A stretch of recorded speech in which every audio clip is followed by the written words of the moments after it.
오늘 우리에게 주실 하나님 말씀을 봉독하겠습니다.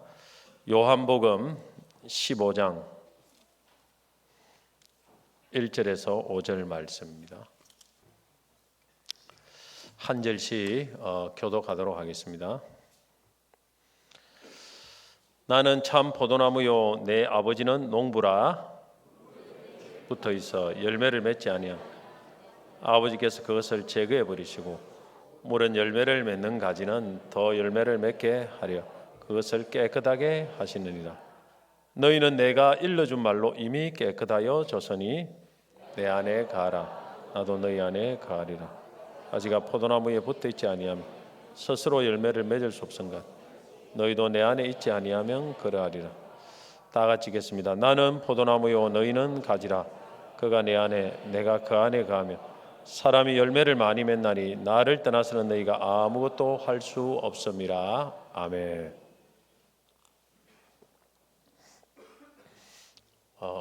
예수님께 꼭 붙어 살아가십시오. 예수님께 꼭 붙어 살아가십시오 라는 제목으로 하나님의 말씀을 전하겠습니다.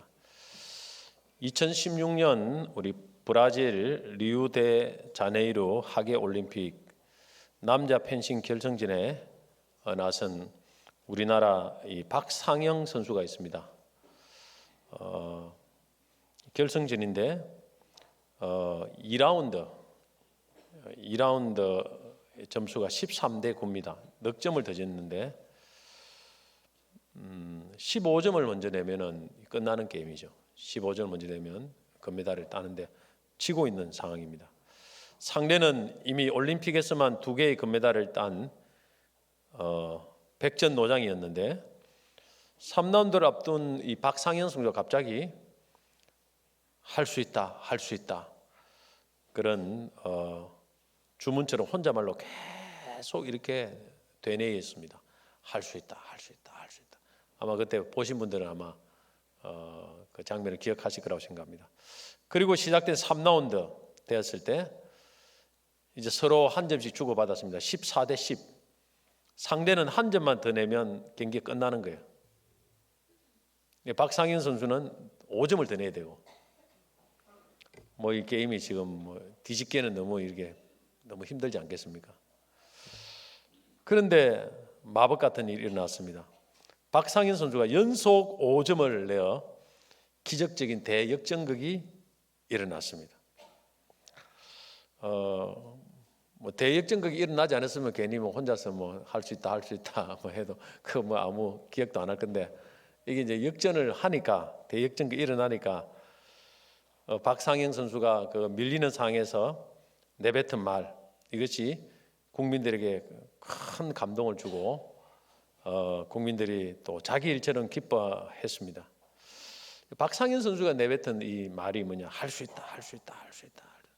이게 사실 이제 일종의 적극적인 사고방식, 긍정적인 사고방식이다, 이렇게 말할 수 있겠습니다.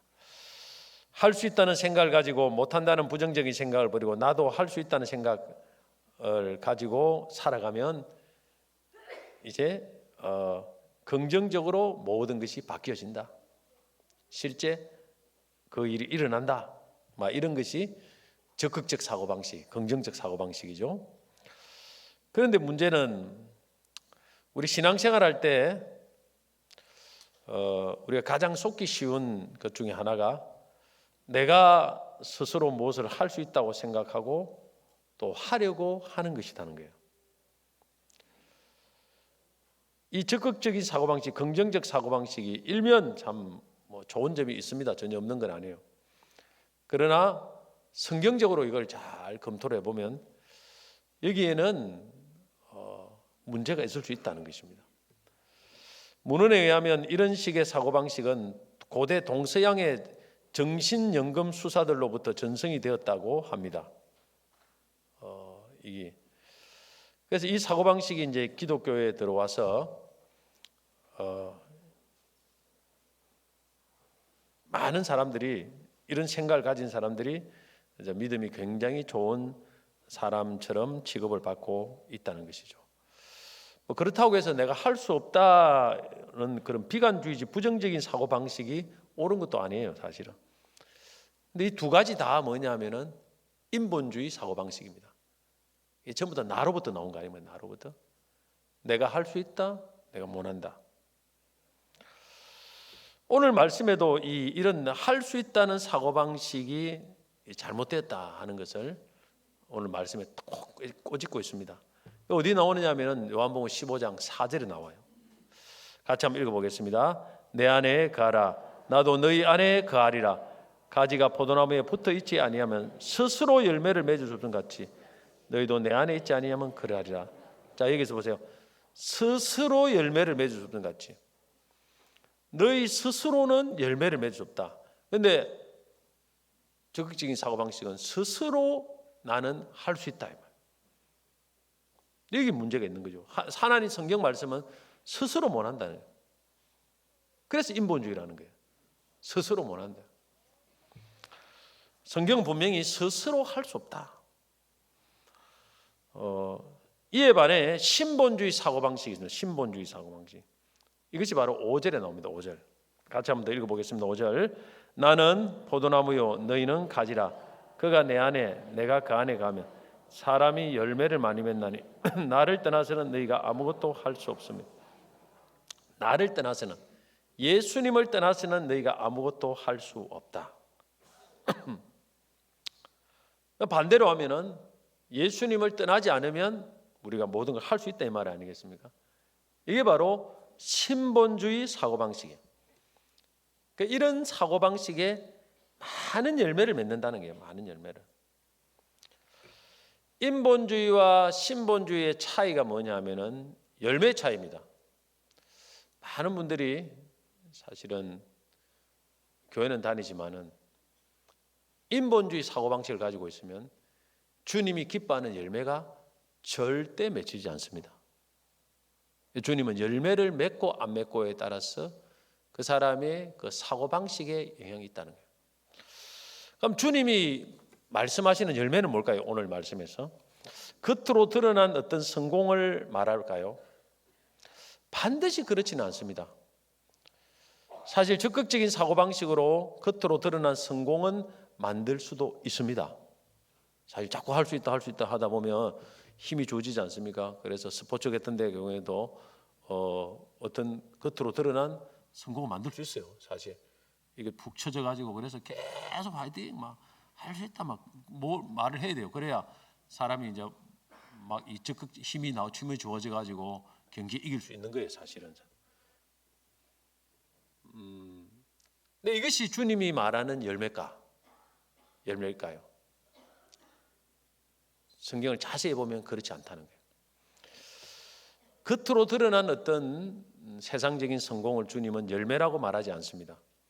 요한복음 15장에서 말하는 지금 주님이 말하는 열매는 뭐냐면은 예수님을 닮은 사랑, 예수님을 닮은 성품을 말합니다. 사랑, 열매. 그 다음에 나아가서 하나님의 계명을 지키는 것, 곧 말씀에 순종하는 것. 이것이 바로 주님이 오늘 본문에서 말하는 열매라고 말하는 것입니다. 자, 8절에 봅시다. 요한복음 15장 8절에 보면 너희가 열매를 많이 맺으면 내 아버지께 영광을 받으실 것이요 너희가 내 제자가 되리라 했죠. 열매를 맺는 목적을 말합니다. 하나님 영광이에요. 그다음에 9절에는 아버지께서 나를 사랑한 같이 나도 너희를 사랑하였으니 나의 사랑 안에 가라.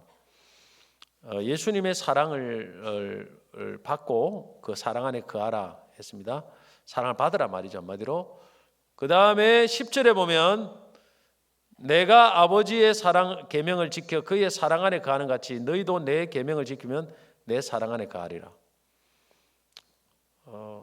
예수님 안에 거하는 사랑 안에 거하는 거, 예수님 안에 거하는 건데 말씀을 지키라는 말씀을 계명을 지키는 것이 바로 예수님 안에 거하는 것이다. 12절에 보면은 내 계명은 곧 내가 너희를 사랑한 같이 너희도 서로 사랑하는 것이다. 그 계명은 뭐냐면은 서로 사랑이라는 거예요. 이 말씀을 딱 종합해 보면 열매는 주님이 계속 열매를 맺으라고 했는데 그 열매는 주님 사랑 안에 거하면서 주님 계명을 지키고 서로 사랑하는 것입니다. 이 열매는 세상 성공과는 좀 다른 거예요. 영적인 열매입니다. 예수님처럼 살아가는 삶. 한마디로 이것이 열매다, 주님.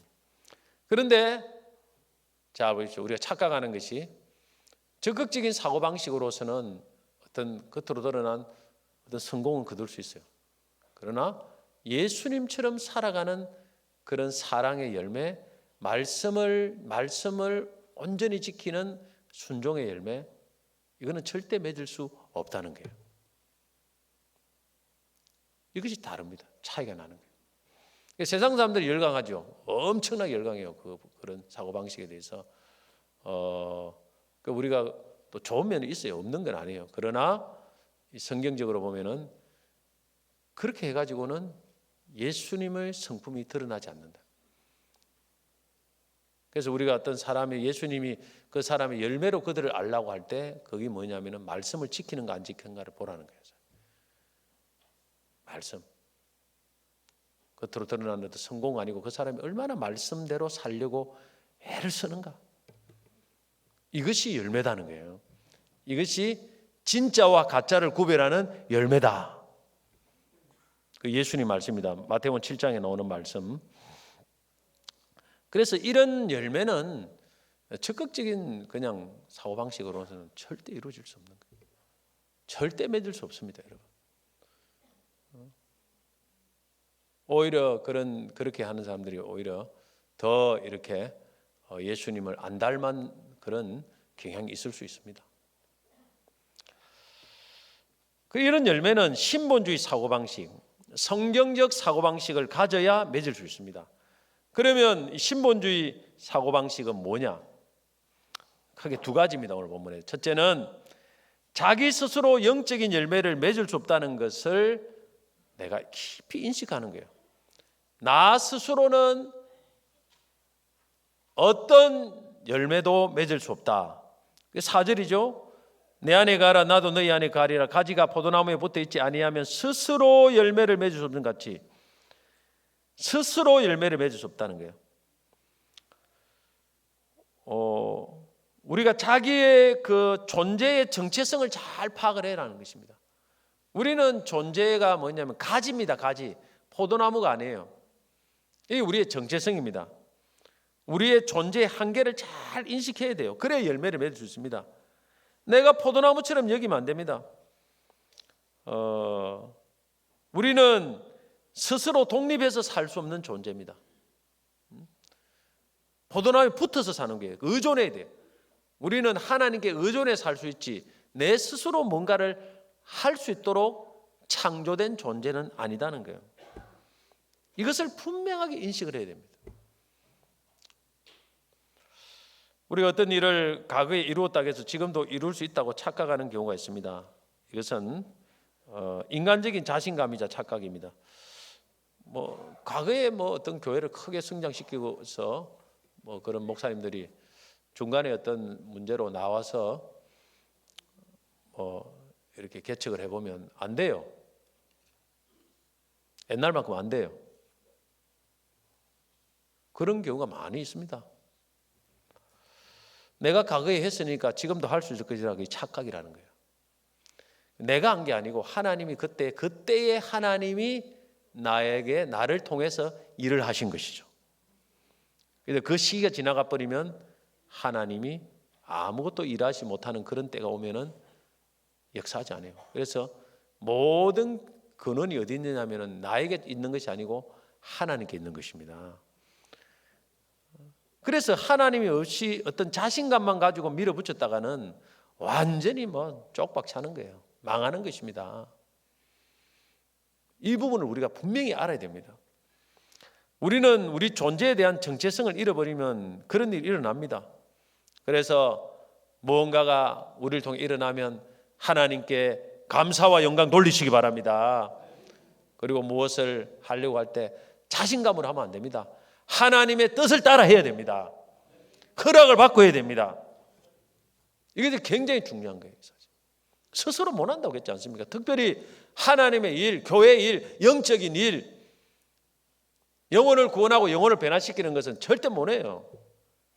사람을 교회로 듣고 올 수는 있지만 그 영혼을 구원시키는 것은 하나님이 하시는 것입니다. 그 영혼을 변화시키는 것도 하나님이 하시는 거예요. 하나님 말씀 따라 살도록 만드는 것은 내 힘으로 안 돼요.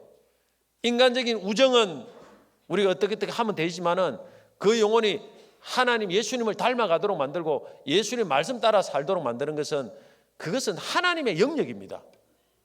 절대 인간이 할 수 없어요. 하나님께서 아담과 하와를 에덴 동산에 창조하시고 나서 그들에게 동산 중앙에 있는 선악을 알게 하는 나무의 열매는 절대 따먹지 말라고 했습니다. 이것을 먹으면 죽는다고 했습니다. 왜 그렇게 했습니까? 모든 나무의 열매는 따먹게 해놓고 선악을 알게 하는 나무의 열매는 따먹지 말라고 한 것입니다. 이것은 하나님과 인간의 존재에 대한 정체성을 분명하게 깨닫도록 한 겁니다. 너는 하나님이 아니다는 거예요. 너는 피조물이다. 그래서 인간에게 못하는 것이 있도록 했습니다. 그리고 너는 하나님의 명령을 지키는 한 하나님께서 너의 삶을 축복하실 것이다. 그래서 인간은 독립적인 존재가 아니고 하나님께 의존적인 존재라는 것을 하나님이 이 선악을 알게 하는 나무를 통해서 가르쳐 주신 거예요. 이게 한마디로 겸손을 가르쳐 주신 겁니다. 우리의 어떤 인간의 정체성을 가르쳐 주는 거예요. 내 자신의 정체성. 그러나 마귀는 뱀이죠. 뱀을 통해서 마귀는 선악과를 따먹으면 눈이 밝아져 하나님처럼 된다. 이 달콤한 거짓말을 했어요. 하나님처럼 된다. 그러니까 어떻습니까? 그 말을 듣고 눈이 뒤집힌 거죠. 야, 내가 마음대로 할 수 있겠구나. 내 마음대로 할 수 있겠구나. 내 마음대로 하면 살 수 있겠구나. 하나님처럼. 그래서 넘지 말아야 될 선을 넘어버리는 거예요. 하나님을 의존하는 자리를 지켜야 되는데 그 자리를 지키지 못하고 스스로 하나님처럼 되는 독립형 인간이 되고자 한 겁니다. 이것이 모든 불행의 시작입니다. 오늘날에도 모든 불행의 시작이 어디부터 오는지 압니까? 인본주의예요. 인간 스스로 뭐를 할 수 있다는 것. 내 힘으로 무엇을 할 수 있다고 생각하고 시도하는 거예요. 이것이 모든 인간의 불행의 시작입니다. 교회 불행의 시작도 파보면 다 이거예요. 인본주의. 내가 뭐를 하려고 한다는 거예요. 내가 뭐를. 되는 것처럼 보이지만 가보면 열매가 안 맺혀져요. 다 분열하고 갈라지고 아무것도 일어나는 게 없어요. 우리는 스스로 할 수 없는, 스스로 열매를 맺을 수 없는 것입니다. 우리가 가지라는 정체성 잃어버리고 포도나무의 자리에 올랐으면 그때는 어떤 열매도 맺지 못하고 헛된 인생을 사는 거예요. 그래서 여러분 팔복에도 복이 뭐냐면은 뭐부터 시작됩니까? 마태복음 5장의 팔복의 복이 뭐로부터? 심령이 가난한 자는 복이 있나니 천국이 제일 것이고. 팔복의 시작은 심령이 가난한 거예요. 바로 이것이 뭐냐? 나는 스스로 어떤 영적인 것을 할 수 없다는 이것이 바로 뭐냐면 심령이 가난한 거예요. 이것을 얼마나 유지하느냐가 참 중요합니다. 이것을 계속 유지해야 되는데 이것이 유지가 안 돼요. 하다 살다 보면 뭔가가 좀 좋은 일 일어나면 그만 사람이 내 힘으로 할 수 있는 것처럼 막 갑자기 자신감이 붙어지고 막 목소리가 올라가고 그러다가 막 퍽쓱 주저앉는 거예요. 그냥 거꾸러지는 거예요. 다 여러분 스스로 할 수 있다는 이 잘못된 인본주의 그 생각에서 오늘 여러분 우리는 완전히 벗어나서 정말 이 심령이 가난한 하나님 나는 스스로 아무것도 열매를 맺을 수 없는 연약한 존재입니다. 이걸 여러분 늘 매일매일 유지하는 그런 축복이 있기를 바랍니다. 여기에서 열매가 시작되는 거예요. 여기에서 항상. 두 번째 신본주의 사고방식은 뭐냐? 내가 스스로 존재할 수 없기 때문에 포도나무 대신 예수님께만 붙어 있는 것입니다. 자, 요한복음 15장 4절로 내 안에 가라 나도 너희 안에 가리라. 가지가 포도나무에 붙어 있지 않으면 스스로 열매를 맺을 수 없는 거지. 너희도 내 안에 있지 않으면 그러하리라. 스스로 열매를 맺을 수 없다. 이걸 끝나는 게 아니에요. 그러면 우리는 가지는 어떻게 해야 됩니까? 포도나무에 붙어 있어야 됩니다. 가지는 나무에 붙어 있어야 돼요. 가지가 독립을 하면 그 순간에 가지는 그냥 끝나는 거예요. 주제 파악 잘 하셔야 됩니다. 주제 파악. 국어로는 주제 파악. 김문우 목사님은 수학으로는 자기 분수를 잘 알아요. 그런 이야기. 주제 파악을 해야 됩니다. 우리가 가지입니다. 가지가 할 수 있는 최선의 길은 뭡니까? 어쨌든 간에 나무에 붙어 있는 거예요. 그냥 나무에 의존하는 것입니다. 우리가 할 수 있는 가장 최선은 독립적으로 사는 게 아니에요. 독립적으로 사는 것은 멋있어 보이지만은 그 멋만으로 사는 게 아니에요. 그거는 잘못된 것입니다. 우리는 예수님께 의존해야 됩니다. 붙어 있어야 됩니다. 붙어 사시기 바랍니다. 무엇을 하든지 예수님께 붙어 사셔야 돼요. 그래야 선한 열매, 영적 열매가 맺어지게 됩니다. 요한복음 15장 5절은 예수님께 붙어 살아라는 말을 좀 더 쉽게 설명합니다. 나는 포도나무에 너희는 가지라. 그가 내 안에 있고 내가 그 안에 거하면 사람이 열매를 많이 맺나니 나를 떠나서는 너희가 아무것도 할 수 없습니다. 예수 안에 붙어 있으면, 다른 말로 하면 예수 안에 거하면 이 말이에요. 어려운 말로는 예수 안에 거하면 많이 열매를 맺는다. 그래서 사람이 내 안에 거하면 열매를 많이 맺는다. 나를 떠나서는 아무것도 할 수 없다. 그러니까 내 안에 막 얼마나 붙어 있는 것이 열매를 맺는 주 비결이다. 이것이 신본주의다. 예수님께 붙어 있는 게 신본주의. 그러면 예수님께 붙어 사는 삶은 구체적으로 어떤 삶을 말할까요? 우리 신앙생활은 구체화를 잘 시켜야 됩니다. 이것은 뭐냐면 적용을 잘해야 돼요. 내 삶에 적용이 안 되면 아무 소용이 없습니다. 배우는 것으로는 아무 소용이 없어요. 적용이 돼야 됩니다. 적용이. 그래서 예수님 안에 거하는 삶, 예수님께 붙어 사는 삶을 7절에서는 구체적으로 잘 보여주고 있습니다. 같이 한번 읽어보겠습니다. 요한복음 15장 7절 시작. 너희가 내 안에 거하면 내 말이 너희 안에 무엇인지 원하는 대로 이루리라. 자, 이 말은 구체화를 시키는 거예요. 구체화를. 예수님 앞에 가는 쭉. 그래서 예수 안에 거하면은 열매를 많이 맺는다. 5절에 말하고 6절에는 예수 안에 거하지 않으면 버려져 불에 던져진다 하고 7절에는 이제 어떻게 하면 예수 안에 거하는가? 이 구체적인 말을 하고 8절에는 너희가 열매를 많이 맺으면 하나님의 영광을 받는다. 열매 맺는 목적에 대해서 말하고 있습니다. 굉장히 이렇게 아주 체계적으로 적어놓고 있습니다. 7절은 예수 안에 거하는 삶의 구체적인 방식을 보여줍니다. 첫째는 예수님의 말씀을 받아야 됩니다. 7절 다시 보면 너희가 내 안에 가고 내 말이 너희 안에 가면, 우리가 예수 안에 거하는 삶과 예수님의 말씀이 우리 안에 거하는 삶을 이렇게 반복적으로 설명해 놓고 있습니다. 같은 삶이에요. 이게 같은 것을 말합니다. 너희가 내 안에 거하는 것과 예수님의 말이 우리 안에 거하는 것. 자, 가지가 나무에 붙어 있으면 나무로부터, 뿌리로부터 나무가 영양분과 수분을 공급받아 가지고 가지에 공급하지 않습니까? 예수님께 거하는 삶도 우리가 예수님부터 무엇인가 공급을 받는 것입니다. 거기 거하는 삶이에요. 예수님께 붙어 있는 삶입니다. 그 삶이 뭐냐면은 그 공급받는 것이 뭐냐? 말씀의 은혜입니다. 말씀의 은혜. 이것이 안 되면 예수님께 붙어 있는 삶이 아닙니다. 가지는 죽는 거예요. 우리 신앙생활에서 가장 중요한 것이 예수님의 말씀을 받는 것입니다. 말씀의 은혜를 받는 것입니다. 이것이 되려면 말씀을 듣는 귀가 열려야 됩니다. 귀가 열려서 말씀을 들을 때, 읽을 때, 설교를 들을 때 그게 깨달아지고 은혜가 느껴져야 됩니다. 이런 삶이 예수님께 붙어 있는 삶이고, 그런 삶에는 반드시 열매가 맺힙니다. 자, 교회 다니는 삶과 예수님께 붙어 있는 삶은 절대 동의어가 아닙니다. 많은 성도들이 교회는 다니지만은 예수님께 붙어 있질 않아요. 뭘 보면 아느냐 하면은 말씀이 들어가지 않아요. 그 마음에. 말씀이 없어요. 말씀이. 교회는 다녔지요.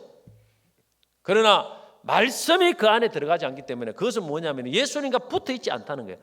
예수님과 영적으로 붙어 있다면 그 말씀이 우리 안에 들어가야 되는데, 그러면 그것이 계속 들어가면 열매가 맞춰져야 된단 말이에요. 삶이 변화되어야 되는데, 삶이 변화되지 않는 이유는 예수님께 붙어 있지 않기 때문에 그런 것이다. 이 성경이 정확하게 말하고 있습니다. 다릅니다. 교회는 다니면서도 오늘 말씀의 은혜를 받고 또 성경을 읽으면서 하나님 말씀으로부터 엄청난 영양분을 공급받지 못하는 사람들이 많이 있습니다. 그래서 우리가 신앙생활 할 때 뭐 프로그램도 뭐 이것저것 집중을 하지만은 가장 집중해야 될 것이 뭐냐면은 예수님께 집중해야 됩니다. 우리가 제자 훈련도 하고 예배도 드리지만은 어디에 집중해야 됩니까? 예수님께 집중해야 됩니다. 결국에는 예수님이에요. 주일 예배에 나왔어요. 그러나 예수님께 집중하고 그 예수님의 말씀에 집중해야 돼요. 거기 붙어 있는 삶입니다. 붙어 있는 삶. 여기 실패하면은요, 그거는 붙어 있는 삶이 아니에요. 신앙이 재미가 없고 열매가 없어요. 사단이 그래서 우리 신앙생활을 망칠 때 길을 막습니다. 저는 길을 막는다고 생각해요. 길을 막으면 끝입니다. 세상 말은 재미가 있어요. 듣는데 재미가 있는데 하나님 말에 귀가 막아버리면요, 하나님 말씀은 은혜를 못 받아요. 하나님 말씀은 재미가 없어요. 똑같은 말씀을 전해도 귀가 열린 사람은 너무 말씀이 재미가 있어요. 깨달아져요. 근데 그렇지 못한 사람은, 귀가 막힌 사람은 재미가 없어요. 그러면 열매가 맺히지 않아요. 오늘 우리의 신앙생활에서 말씀을 많이 들었지만은 여러분, 삶이 변화가 없는 분들은 이 길을 위해서 기도하십시오. 내 영의 길을 열어달라고 기도를 많이 하셔야 돼요. 일단 말씀이 재미가 있어야 돼요. 재미가 있고 속속속속 빨려 들어가야 돼요. 한 번 보고 두 번 보고 자꾸만 보고 싶은 이런 어떤 현상이 일어나야 됩니다. 이런 현상이 일어나야 돼요. 그래야 이게 지금 예수님과 내가 붙어 있다는 것입니다. 이거 안 되면 안 돼요. 이거 아무리 여러분 인간적으로 교제를 많이 해도 변화 안 됩니다. 내가 장담합니다. 신앙생활은 그런 게 아니에요. 신앙생활은 예수님께 붙어 있는 거예요. 말씀부터 이 공급받아야 됩니다. 근데 이게 안 되니까 다른 것으로 갖고 이거 대처를 하려고 오래 못 가요. 절대 한계가 있습니다. 변화는 한계가 있어요. 어떤 다른 프로그램으로 안 됩니다. 신앙은 예수님의 말씀이 내 속에 파고 들어가야 돼요. 십년골수를 찔러 쪼개고 오늘 여러분 우리 속에 하나님 그 말씀으로 기뻐야 됩니다. 이사야서 50장 5절 보면 주 여호와께서 나의 길을 여셨으므로 내가 거역하지도 아니하며 뒤로 물러가지도 아니하며, 귀가 열려야 사명을 감당할 때 뒤로 물러가지 않죠. 이것이 주께 붙어 있는 삶입니다. 요한계시록 7번 나오는 말씀이죠. 귀 있는 자는 성령이 교회들에게 하시는 말씀을 들을지어다. 오늘 여러분들이 귀가 열리시기를 축복합니다. 축복합니다. 기도 많이 하시기 바랍니다. 이 기도를 해야 돼요. 똑같은 이 기도를 많이 해야 됩니다. 열릴 때까지 기도해야 돼요. 열릴 때까지. 그것이 예수님께 붙어 있는 삶입니다. 그 다음에 두 번째 예수님께 붙어 있는 삶의 구체적인 삶은 뭐냐면 받은 말씀을 따라 기도하는 거예요. 자, 다시 요한복음 15장 7절 보면 너희가 내 안에 가고 내 말이 너희 안에 가면 무엇이든지 원하는 대로 구하라 그래야 이루리라 했거든요. 예수의 말씀이 우리 안에 들어왔어요. 자, 들어오고 나면 그 다음 뭐입니까? 우리가 기도를 해야 됩니다. 이것이 예수님께 붙어 있는 삶입니다. 우리 예배 시간도 보면요, 이 예배는 하나님이 내려주신 것도 우리가 올리는 거 있습니다. 자, 하나님 내려주신 게 뭡니까? 말씀이 내려주고 그 다음 뭡니까? 축복, 성령의 은혜 내려주죠. 그럼 우리가 올리는 거 뭡니까? 올리는 거는 뭐 올립니까? 찬송 올리고 그 다음에 기도 올리고 그 다음에 헌금 올리고, 우리가 좀 싫어하는 거 부담스러워하는 것 중에 하나, 이거 다 올라가는 거예요. 올라가는 거. 붙어 있다는 것은 일방적인 것이 아니에요. 상호 교통이에요. 교통. 하나님이 은혜를 주시면 우리는 올려야 됩니다. 나무로부터 우리가 가면 가지로부터 또 와야 돼요. 왔다 갔다. 그 우리가 하나님께 가야 될 것 중에 대표적인 것이 기도입니다. 그런데 이 기도가 그냥 기도가 아니고 원하는 대로 구하라 했는데, 원하는 대로 구한다고 해서 아무거나 구하는 것이라고 생각하면 안 됩니다. 내 말이 너희 안에 거하면, 하나님 말씀이 딱 우리 안에 거하면 뭘 기도하겠습니까, 여러분? 뭘 기도하겠습니까? 뭘 원하겠습니까? 하나님의 말씀이 딱 우리 안에 강하게 충만하면 그런 사람의 특징이 있습니다. 하나님 말씀을 따라 기도합니다. 그냥 기도를 안 해요. 예수님과 거하는 삶은 하나님 말씀을 따라 기도하는 것입니다. 그래서 그 기도를 응답하시고 예수님이 응답해 주는데, 그것이 뭐냐면 결국 열매가 되는 것이에요. 여러분들이, 우리가 열매는 그냥 맺혀지지 않습니다. 그냥 변화되지 않아요. 한 번 한다고 되는 게 아닙니다. 하나님이 시키는 기도를 계속하면은 반드시 변화가 일어납니다. 열매가 맺힙니다. 예를 들어서 내가 여러분들이, 우리가 이런 부분이 문제가 있죠. 그러면 하나님이 분명히 여러분이 말씀합니다. 이거 고쳐라, 이거 뭐 하라, 분명히 말씀하게 돼 있어요. 그걸 들어야 됩니다. 들리게 돼 있어요. 그러면 딱 들으면 자기는 알지 않습니까? 그러면 그걸 딱 붙들고 그것이 해결될 때까지 기도해야 돼요. 계속 말씀을 딱 붙들고, 내게 주신 말씀 아닙니까? 그럼 예를 들어서 어떤 사람은 화를 잘 내는 사람은, 그러면 성내지 말라 말씀 받으면 계속 그 기도해야 돼요. 하나님 말씀 붙들고 이 붙들고 이거 하게 해주세요. 저렇게 해주세요. 저렇게 살게 해주세요. 사랑이 없어요. 그러면 사랑하게 해주세요. 그러면 계속 기도하다 보면 어느새 모르게 그 사람이 어마어마한 사랑의 은사자로 나타납니다. 기도를 못해요? 힘들어요? 간단해요. 매일매일 기도할 때마다, 여러분 하루에 한두 번 몇 번 기도하다가 입을 딱 열 때마다 하나님 기도에 은사를 주세요. 불을 주세요. 기도하면 1년만 기도하면 앉으면 그냥 기도 불이 붙게 돼 있어요. 그게 내 소원이 되는 거예요. 원하는 거냐? 하나님 말씀이 있는 사람은 말씀대로 살아가는 것이 나의 소원이 됩니다. 그것이 뭐냐면은 예수님께 붙어 있는 삶이다. 그럴 때 열매가 맺히는 거예요. 우리가 주일 설교 시간에 말씀 들으면, 여러분 이 말씀을 우리가 보통 듣고 한 1, 2분 기도하고 예배는 마치지만은 사실 이 말씀은 일주일 내내 기도해야 되는 거예요. 사실 일주일 내내 그 말씀의 핵심만 붙들고 제목만 붙들고 기도해도 일주일 내내 기도해야 됩니다. 그리고 어떤 말씀은 몇 년을 기도해야 될 말씀이 있어요. 우리가 너무 많은 말씀을 듣는데 그걸 붙들고, 말씀을 붙들고 기도하는 삶을 살지를 못해요. 그래서 변화가 없는 거예요. 사실 이걸 붙들고 기도해야 돼요. 계속. 그래서 그것이 예수님께 붙어있는 삶입니다. 예수님을 의지하는 삶입니다. 그래야 변화가 됩니다. 계속 기도가 계속 바뀌는 게 아니에요. 여러분, 기도를 정말 많이 하는 사람들은 기도 계속 바뀌지 않아요. 어떤 기도는 이걸 갖고 10년씩 기도해요. 그냥 어떤 몇 가지 기도가 되면 평생을 기도하는 제목도 있어요. 계속 기도하는 거예요. 왜냐? 하나님이 그걸 말씀을 주셨기 때문에 그는 그 말씀을 가지고 계속 기도하는 거예요. 그렇게 하면서 열매가 맺히는 것입니다. 이것이 바로 주님께 붙어있는 삶이고 주님만 의지하는 삶입니다. 어떤 목사님이 계십니다. 오랫동안 목회해서 완전히 탈진했습니다. 그래서 목회를 하면서 느꼈던 갈등이 두 가지가 있었는데, 첫째는 그는 가끔 가다가 끓어오르는 혈기를 다스릴 수가 없었습니다.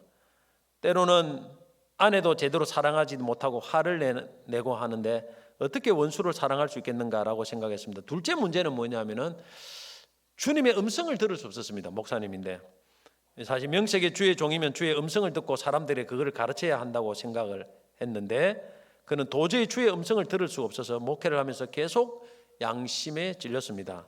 경제적으로는 문제가 없었지만 영혼은 공고했습니다. 그래서 하고 있던 목회를 정리했습니다. 그리고 아무도 아는 사람이 없는 다른 지방에서 새롭게 목회를 시작했습니다. 모든 가까운 이들이 반대했지만 결심은 확고부동했습니다. 그의 새 목회는 교회 부흥을 위한 것이 아니었습니다.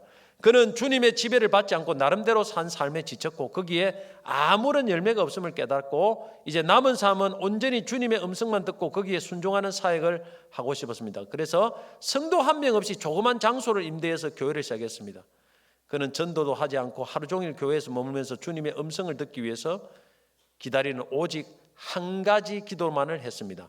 주의 음성을 듣기 위한 이 한 가지 기도만을 계속했어요. 18개월 동안 모든 동료 목회자들과 만남을 끊었습니다. 모여봤자 여기저기 험담하고 판단하게 되니까 주님 만나는데 도움이 되지 않는다고 생각했습니다. 하루 종일 교회에 머물면서 라면 끓여 먹으며 오직 주님과 교통하기를 원했습니다. 그렇게 10개월이 지나자 아직 주님의 음성은 들리지 않았지만 마음속에서 달콤한 기쁨이 생기기 시작했습니다. 그는 차츰 기도할 때마다 주님이 바로 옆에 임재하여 계신 것을 느끼게 되었습니다. 간혹 신방을 가게 되면 자기 옆자리에 주님이 앉아 계신 것을 느끼게 되었습니다. 그는 주님과 교제하면서 주님이 얼마나 고독하시며 교제에 굶주려 계셨는지를 깨닫게 되었습니다. 그러면서 교회도 사람들이 조금씩 모여들기 시작했는데 전도도 하지 않았지만 사람들이 연결되기 시작했습니다. 한 번은 교회에 왔을 때 주님께서 쓸쓸히 혼자 계신 것을 느꼈습니다. 그리고 말씀했습니다. 주님이 나의 종아 너의 교회는 내가 부흥시켜 주겠다. 그러니 너는 오직 나와 교제만 하자. 그분의 음성에 큰 충격을 받았습니다. 그 후부터 그는 주님의 구체적인 음성을 듣기 시작했다고 합니다. 초기에 들었던 대부분의 주님의 음성은 그와 교제를 원하시고 촉구하는 음성이었습니다. 그는 변화되기 시작했습니다. 한 번은 몹시 화가 날 상황이 있었습니다. 예전 같으면 폭발을 했는데 그러나 이번에는 그의 감정은 아주 자연스럽고 편안했고 그는 자신이 변화되어 가기 시작하는 것을 알았습니다. 옛날에는 폭발을 해야 되는데 주님과 깊은 교제가 오니까 자기도 모르게 그냥 감정이 조절되고 편안하더라는 거예요. 이게 변화예요. 이게 변화. 주님이 진짜 주의 음성을 들을 때 이런 변화가 일어납니다. 어느 날 갑자기 주님께서 그에게 성전 건축하라고 말씀했습니다. 그때까지 그는 주님과의 교제에 푹 빠져 있었기 때문에 건축 같은 것은 관심이 없었고 교회 재정이나 헌금도 관심이 없었습니다. 40년을 세년을 제멋대로 살아온 삶이 너무 허무했기 때문에 이제는 아주 사소한 것까지 주의 인도 속에 살고 싶었습니다. 그러나 그것은 그에게 떨어진 주님의 명령이었습니다. 어느 날 부흥의 강사로 가게 되었습니다. 그 집회에서 주의 말씀을 전했습니다. 흔히 전하는 축복이나 번영에 대해서 전하지 않았습니다. 다만 주님을 가까이 할 수 있는 길에 대해서 전했습니다. 그날 메시지를 들은 분 중에 아주 부자이면서 최근에 강도를 만나 몹시 얻어맞고 몸을 다친 권사님이 있었습니다. 그는 믿음이 흔들리지 않았지만은 열심히 주를 섬기는데 왜 이런 일이 자신에게 일어날까 생각하며 상심하고 있었는데 그 밤에 목사님 메시지 듣고 그녀는 많이 울었습니다. 기쁨과 감사의 눈물이었습니다. 그녀는 마음속으로 생각하기를 정말 나의 영적인 스승을 만났구나, 저 목사님을 따라가며 살겠구나 하는 생각이 들었다고 합니다. 그녀는 서울 도심에 있는 큰 빌딩을 팔고 남편을 설득해서 목사님이 계신 지방으로 이사 갔습니다. 그리고 얼마 후 목사님께 감사하다고 봉투를 내밀었는데 거기에 1억짜리 수표가 들어있다고 합니다. 그래서 그때 주님께서 말씀을 다시 시작했습니다. 그 돈으로 이제는 건축을 시작하라. 그래서 교회에 건축할 것을 선포했습니다. 교회에는 사람이 얼마 없었고 다들 가난한 사람들 뿐이었지만은 목사님이 걱정하지 않았습니다. 주님이 시작하라고 말씀했기 때문에. 한 번도 건축에 관련되어 헌금을 요청하지 않았습니다. 이유는 주님께서 헌금을 요청하라고 말씀하시지 않았기 때문입니다. 매주일마다 그에게 돈이 필요했습니다. 집사님들은 걱정했습니다. 목사님 어쩌지요? 목사님이 태인에게 말했습니다. 걱정 마세요. 우리 주님의 약속은 결코 부도나지 않습니다. 성도들이 그래도 걱정합니다. 다른 교회에서는 교회 짓다가 부도나는 경우도 많던데요 하니까 목사님이 웃으면서 말합니다. 거기 주님과 우리 주님은 다르십니다. 사람에게 구하지 않고 오직 주님만 의뢰했지만 정확한 시간에 항상 물질은 희한한 방법으로 채워졌습니다. 결국 20억 들인 공사는 한 번도 시공사와 약속을 어기지 않고 완공되었습니다. 교회 개척 5년 만에 약 600명의 성도들을 모시고 사역을 하겠습니다. 5년 만에 600명을 하나님 채워주셨어요. 건축에도 부흥에도 관심이 없었습니다. 부흥을 위하여 어떤 부흥에도 세미나도 집회도 하지 않았습니다. 어떤 테크닉도 전략도 구사하지 않았습니다. 그냥 주님과의 교제를 추구했을 뿐입니다. 많은 사역자들이 어떻게 부흥되느냐고 물었으나 그는 모른다고 했습니다. 주님이 사람을 보내주시고 부흥을 이루셨다라는 대답으로 일관했습니다. 자, 이것이 뭐냐? 바로 주님께 붙어 있는 삶입니다. 이해됩니까? 이것저것 막 정신없이 한다고 그게 주님께 붙어 있는 삶이 아니고 정말 한 번 주님께 집중하는 삶이에요. 우리가 또 프로그램도 해야 됩니다. 그러나 진짜 우리의 모든 관심이 주님께 집중해야 됩니다. 주의 말씀을 듣기에 집중해야 됩니다. 그리고 그 말씀을 들을 때 그 말씀 붙들고 기도하고 순종하게 집중하는 거예요. 그 다음에 그것이 바로 주님께 붙어있는 삶입니다. 나머지는 다 주님이 알아서 합니다. 그렇게 하면 이거는 가정이고 교회가 똑같습니다. 올여름은 주님께 붙어있는 많은 시간을 좀 가지시기를 축복합니다. 저도 요즘 막 자꾸 일이 프로그램도 많으니까 자, 옛날처럼 다시 주님께 좀 오랫동안 기도하며 집중하는 시간을 더 많이 가졌으면 좋겠다는 그런 생각이 많아요. 여러분, 수많은 방법보다 더 중요한 것은 주님께 붙어있는 것입니다. 말씀 맺겠습니다. 금년 안에 여러분 주님께 꼭 붙어 사는 삶을 사시기를 바랍니다. 내가 무엇을 할 수 있다고 생각하는 독립형 인간이 되지 마시기 바랍니다. 우리는 가지입니다. 가지의 정체성을 가지시고 주님께 꼭 붙어 사는 의존형 인간이 되시기를 바랍니다. 그래야 주님이 원하는 열매를 맺을 수 있습니다. 이것을 위해서 우리 첫 번째 우리는 귀가 열려서 주의 말씀을 받아야 됩니다. 말씀을 받아야 돼요. 그게 주님께 붙어 있는 삶입니다. 두 번째로는 하나님이 주신 말씀을 따라 기도하고 순종하시기 바랍니다. 그러면 열매는 저절로 맺힙니다. 우리의 삶도 변화되고 주님께서 나를 통해서 하시는 모든 삶들을 변화시킵니다. 이것은 해본 분들만 이해가 될 겁니다.